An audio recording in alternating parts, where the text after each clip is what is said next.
कथा श्रवण में एक एक रहस्य उजागर होता है। एक कथा की महिमा की एक बात सुना देते हैं आपको, फिर आगे सुनाएंगे। अब देर होए तो होए, कोई बात नहीं। पहले हनुमान जी कथा नहीं सुनते थे। आज शनिवार भी है, थोड़ी हनुमान जी की चर्चा हो जाए। पहले हनुमान जी कथा नहीं सुनते थे, केवल राम जी की सेवा करते थे। कथा सुनने का फुर्सत नहीं थी उनको, दिन रात सेवा में लगे रहते, फुर्सत कहाँ। राम जी ने सोचा कि ये कचाई है हनुमान जी की, कथा नहीं सुनते हैं। हाँ, जरूरत पड़ने पर कह तो देते हैं, रामचंद्र गुण बरने लागा, सुनते ही सीता। बढ़िया कथा वाँचते हैं, सुनते नहीं। ये नहीं सुनेंगे तो जीवों को कथा श्रवण की प्रेरणा कैसे मिलेगी। तो राम जी एक दिन बोले, अयोध्या जी की बात है माता जी, राम जी राज सिंहासन पर बैठे हैं, हनुमान जी धीरे धीरे चरण दबा रहे हैं। राम जी बोले, देखो हनुमान जी, अब दरबार के पूर्ण होने का समय हो गया, हम महल में जाकर विश्राम करेंगे, तब तक बीच में कोई काम तो है नहीं। दोपहर का थोड़ा समय है, आप सब काम करते हैं, सब साधन करते हैं, अच्छी बात है, कथा नहीं सुनते। थोड़ी कथा सुनाया करो, अयोध्या में जगह जगह कथाएं होती हैं, कथा सुनाया करो। हनुमान जी बोले, क्या कथा सुने, किससे सुने कथा। ज्ञानिनाम अग्रगण्यम बुद्धिमताम वरिष्ठम, सूर्य से वेद पढ़े हैं, उनको भला कौन कथा सुनाएगा। कौन, किसको सुने, किससे सुने, कहाँ जाए। राम जी ने कहा, चलो छोटे मोटे वक्ता से सुनने का तुम्हारा मन नहीं है तो हम बड़ा वक्ता बताते हैं। आप तो मनोजवम मारुतुल्य वेगम है, चले जाइए नीलगिरी पर्वत पर, काग उसुंडी जी वहां विराजते हैं और 12 मास राम कथा कहते हैं, वहां कथा सुन के आई। हाँ, ये ठीक, काग उसुंडी जी तो है महात्मा, क्योंकि उन्होंने आपके 27 अवतारों की लीला देखी है। यहाँ बसत मोही सुनु खगई सा, यहाँ बसत मोही सुनु खगई सा, बीते कल्प 7 अरबी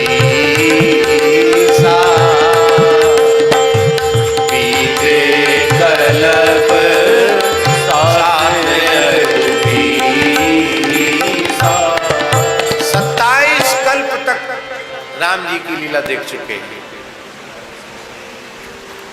जानते हो एक कल्प कितना बड़ा होता है। एक कल्प में 1000 बार सतयुग, 1000 बार त्रेता, 1000 बार द्वापर, 1000 बार कलयुग बीत जाते हैं। ऐसे 27 कल्प बीत चुके।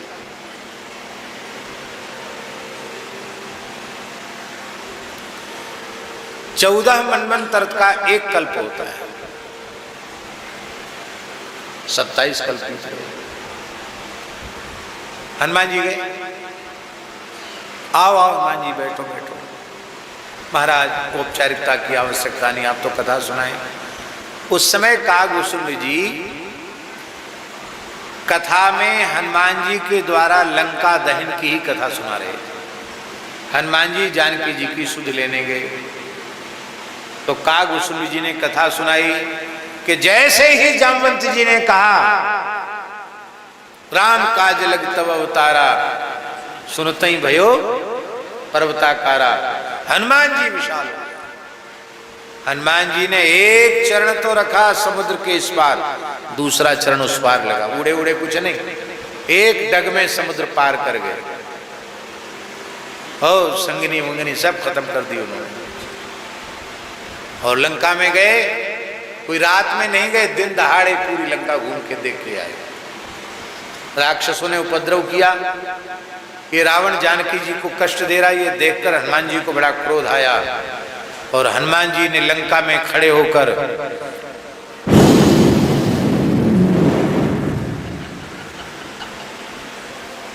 एक फुफकारी मारी, हनुमान जी के मुंह से आग निकली, पूरी लंका जलकर भस्म हो गई। जानकी जी से संवाद करके हनुमान जी लौट के आ गए। राम जी को चूड़ामणि दे दी। राम जी ने हनुमान जी को हृदय से लगा लिया। बोलो सियावर रामचंद्र की। आज की कथा संपन्न हुई, यहाँ से आगे की कथा कल होगी। हमारी कथा नहीं, कागभूषुंड जी की कथा पूरी हुई। ऐसे बोलते ना वक्ता लोग। अब यहाँ से आगे की कथा कल होगी। हमने तो बहुत जल्दी सुना दिया, उन्होंने बढ़िया से सुनाया, समय लेके सुनाया। हनुमान जी सुनते तो रहे, लेकिन मन में आया ये झूठ बोलने का ठेका लगता है वक्ताओं ने ही ले रखा है, हैं? हम तो सोचते थे कागभूषुंड जी झूठ नहीं बोलते होंगे, पर ये तो बिल्कुल साफ झूठ बोल रहे हैं। लंका जलाने वाला सामने बैठा हुआ है, कहते एक डग में समुद्र पार कर गए, एक फूंक में लंका जला दी।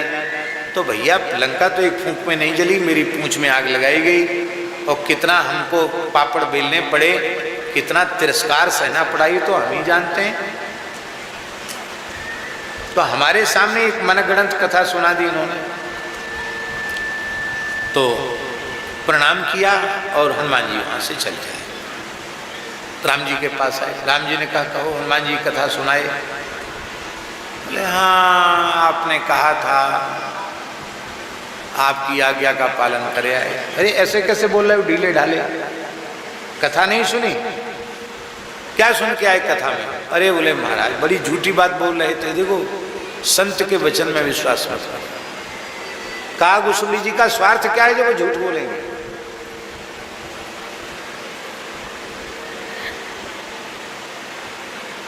आपको जिस मर्यादा से कथा सुननी चाहिए थी उस मर्यादा से आप कथा नहीं सुन पाए, और ये कचाई ही इसलिए है कि आप कथा नहीं सुनते हैं। और ऐसा कहकर हनुमान राम जी अपनी अंगूठी मुद्रिका निकाल के और हनुमान जी से बातचीत भी कर रहे हैं, और ऐसे ऐसे मुद्रिका को घुमाने लगे, और घुमाते घुमाते उनके हाथ से मुद्रिका खिसकी नीचे गिरी। तो राम जी बोले अरे उठा के देना, हमारी अंगूठी उठा के दो। अब हनुमान जी लपके तो अंगूठी और आगे, और लपके तो और आगे। हनुमान जी पूरी शक्ति से अंगूठी के पीछे दौड़े, पूरी धरती के कितने चक्कर लगा दिए, अंगूठी पकड़ में नहीं आई। अरे बोले गजब की अंगूठी है भाई, मनोजवम मारुततुल्य बेगम के पसीना पसीना हो गए, अंगूठी पकड़ में नहीं आती है, फिर भी मैं पीछा नहीं छोड़ूंगा। हनुमान जी को तो भीतर से खिंच उठी थी। हनुमान जी दौड़े दौड़े गए। अब अंगूठी का पीछा करते हुए सुमेरु पर्वत की एक कंदरा में अंगूठी घुस गई। हनुमान जी उस कंदरा में प्रविष्ट हो गए।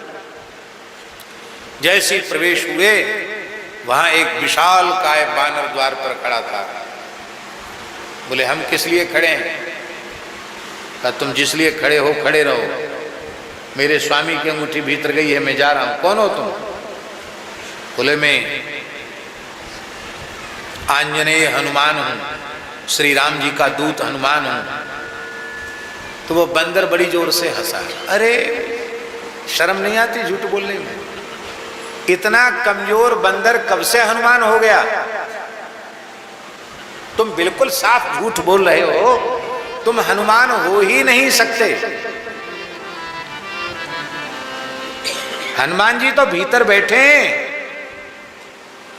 और हनुमान जी को बड़ा आश्चर्य हुआ, मैं हनुमान और एक हनुमान जी भीतर प्रकट हो गए। लियो साहब दो दो हनुमान हो गए। दूसरे हनुमान जी कहाँ बैठे हैं? बोले भीतर हैं।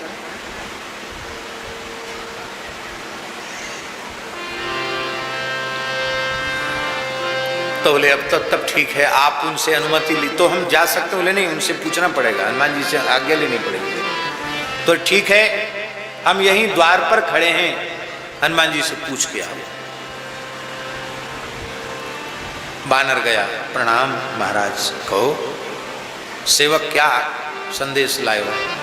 बोले एक कमजोर सा बानर बाहर खड़ा है, कहता मैं हनुमान हूँ, मेरे स्वामी की अंगूठी यहाँ। बोले हाँ हाँ, वो कमजोर सा बानर है, वो हनुमान जी ही हैं, इस कल्प के हनुमान जी वही हैं। उनको बड़े आदर से ले आओ, क्योंकि वो मेरा अभिन्न स्वरूप है, हम में और उनमें तत्व का कोई भेद नहीं है। उनको लेके आओ। वो बंदर आया, बोले महाराज हमने आपको बिना पहचाने कुछ अभद्रता कर दी, तो आप उसके लिए हम क्षमा प्रार्थी हैं। हनुमान जी आपको भीतर बुला रहे हैं, आप भी हनुमान जी ही हो, चलो भीतर। बड़े आदरपूर्वक लेके गया। वहां जाकर क्या देखा कि उस मणियों से जटित गुफा में हनुमान जी विराजे हैं और उनके रोम रोम से राम नाम प्रकट हो रहा है। हाथ में तुलसी की माला है, राम राम जप रहे हैं। नेत्रों से अश्रुधार बह रही है, वो आंसू बहकर एक कुंड में जाकर मिल रहे हैं।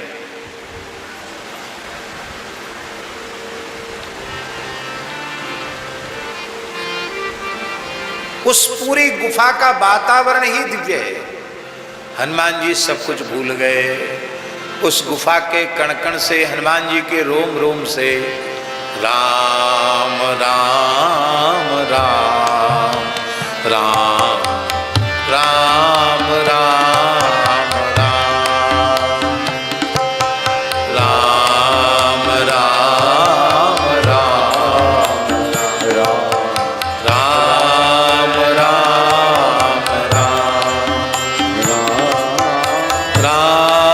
राम राम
राम राम राम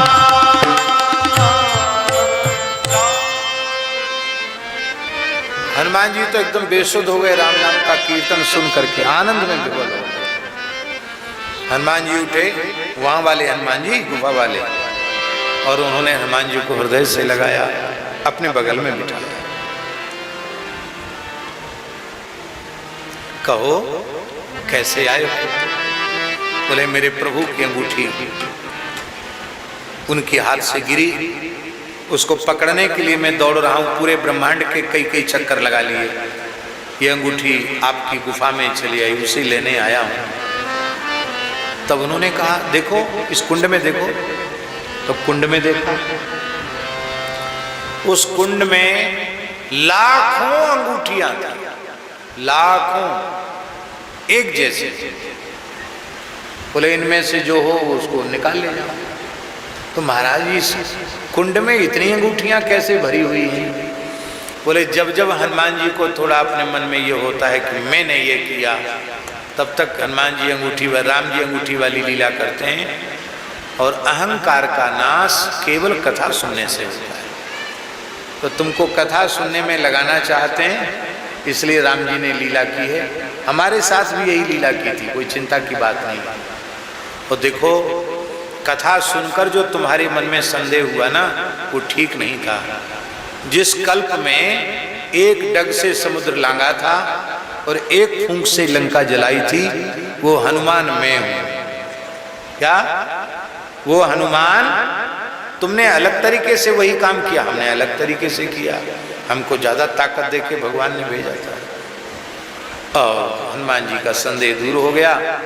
फिर बोले महाराज एक संदेह तो रह गया, ये अंगूठी तो हनुमान जी वापस ले जाते तो ये इतनी अंगूठी इसमें कहां से आई?